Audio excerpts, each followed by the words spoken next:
Hi, this is Chris Dixon. This is the a16z podcast. I'm here with Benedict Evans and Balaji Srinivasan. Benedict, you've been talking a lot about this idea that we are in a pre-PageRank era of mobile. Can you explain that? Yeah, so I think the issue is really this. When you look at an app store today, it's like looking at Yahoo in 95. Mm-hmm. You know, you can browse 1 million apps, you could browse 100,000 websites, but it doesn't scale. And there's no way for you to find the right things that you want to use on that device. There's Google, but Google doesn't cover everything that you can do on a device. App stores don't. The app stores are like Amazon. They list everything that exists, but they're not ways for you to discover and explore that. So we're kind of in the phase that the internet was 20 years ago, that there's all these different things going on the device, but we don't really know how to find and explore them. And, in parallel with that, we're also kind of in like a pre-Netscape phase. Because what happened on the internet was you had the web browser in a box on your screen, and everything happened inside that box. And you had a few exceptions like Spotify and Skype and stuff, but basically everything happened in the browser. And again, on smartphones, that's not the case.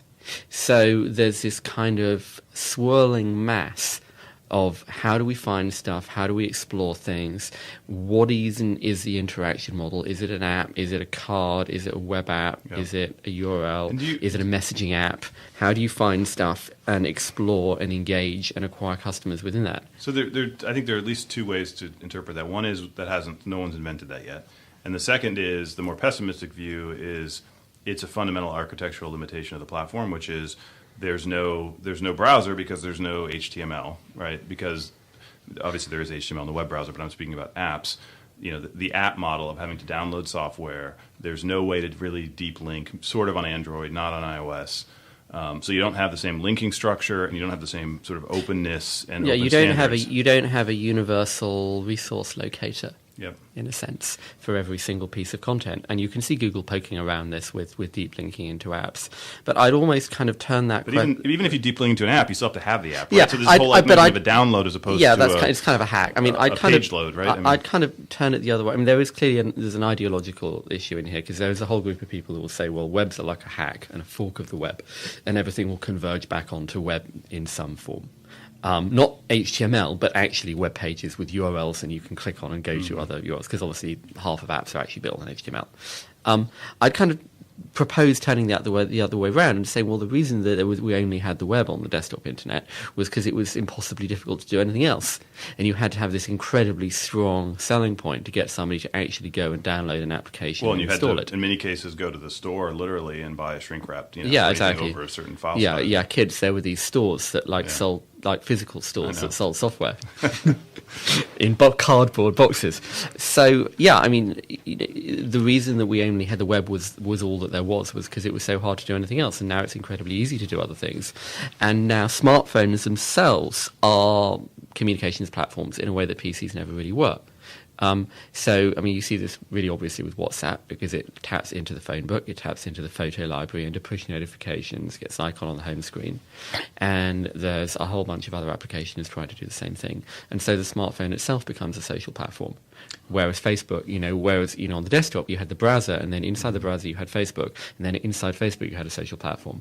Whereas on a smartphone, that's turned upside down. It's the device itself is the platform. So you're not limited to the browser. You can do all these other things.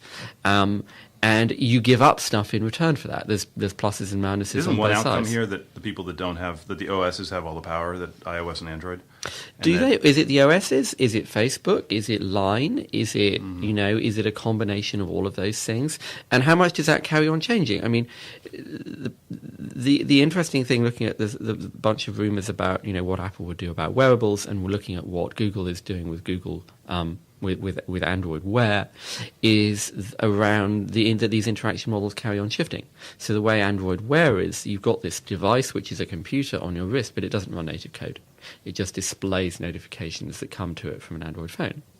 Now, if you look at what Apple did with Passport, you look at some of the rumors about what they might do with HealthBook, you see them pulling away from a native app and doing like a kind of a more of an XML card sort of application, which isn't necessarily installed from the App Store.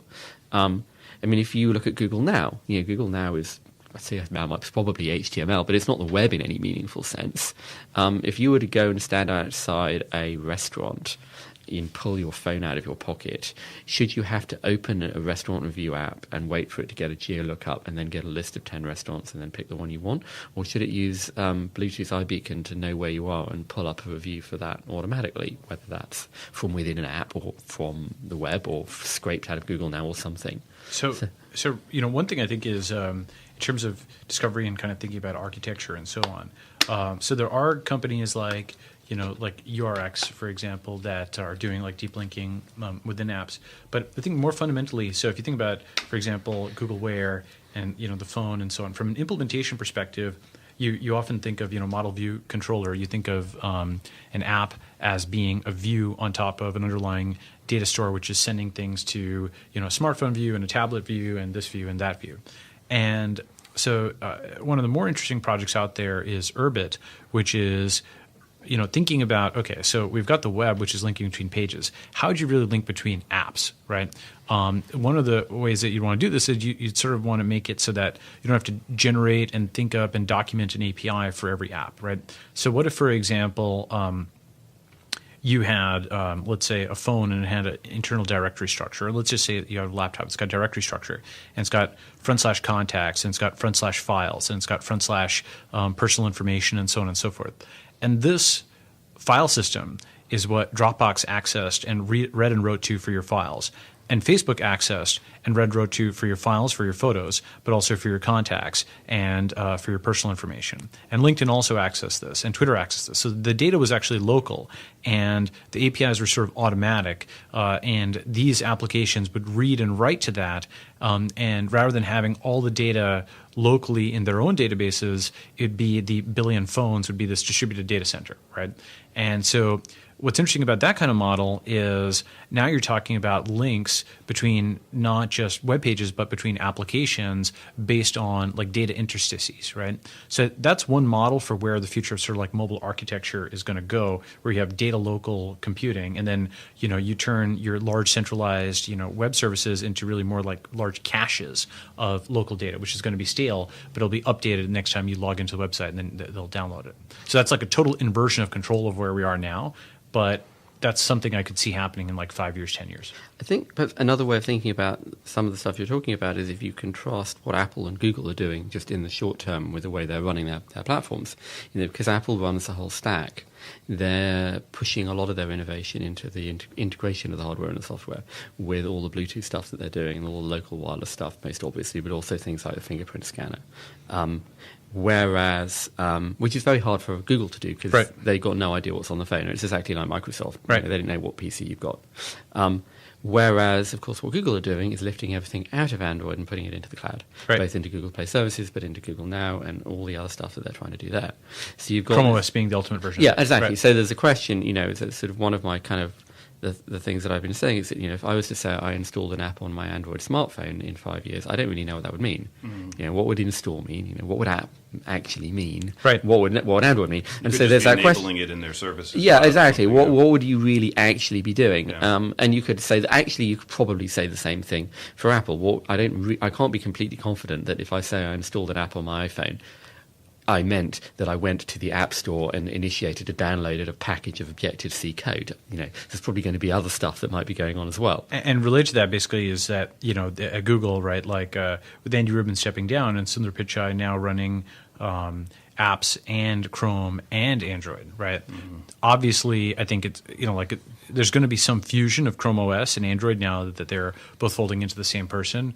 One plausible scenario is that every Java API in Android gets rewritten to be a JavaScript API for Chrome OS, so that you have a migration path, right? Mm-hmm. And then that scenario that you're talking about, what does it mean to install something? I thought Google fought a whole lawsuit saying they weren't Java APIs. Well, okay, that's right. Like whatever you want to call them, Goog Java or something there's like that. There's the legal word and there's the engineering word. Okay. Yeah, so the Android APIs, right? So Android, like the Java syntax compatible APIs, right? Those, if you were doing a mobile platform today, you would not write it in Java. You'd write it in probably JavaScript, right? Yeah. Like just because JavaScript's getting fast, and Google in particular has put all that effort into trace trees and actually getting that into production with the V8 compiler and so on. Yeah, there's one school of thought that the web can never have the same UX performance characteristics of native apps, but that just seems Well, I like think it's on the wrong side of Moore's law. it feels like it will probably always be true technically, but it might not. It will matter less and less. Right. It's like it's the same thing with all these all the arguments between different programming languages or between different network technologies or something. You throw enough resource at it, and eventually the problem kind of goes away. And you see more. Again, to me, what programming language is almost the least interesting question. The puzzle is, what is the interaction model? How does that icon get onto your home screen? Do you want that icon onto your home screen? Does it appear there automatically?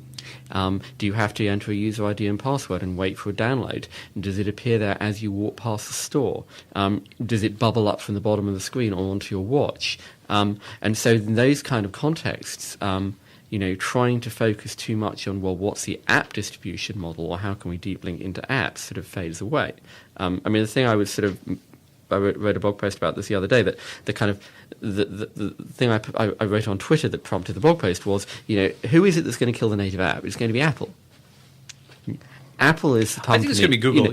You've read it. Well, Google might try, right? But I could perfectly well imagine Apple turning around and at a certain point, and Apple being the ones who kill.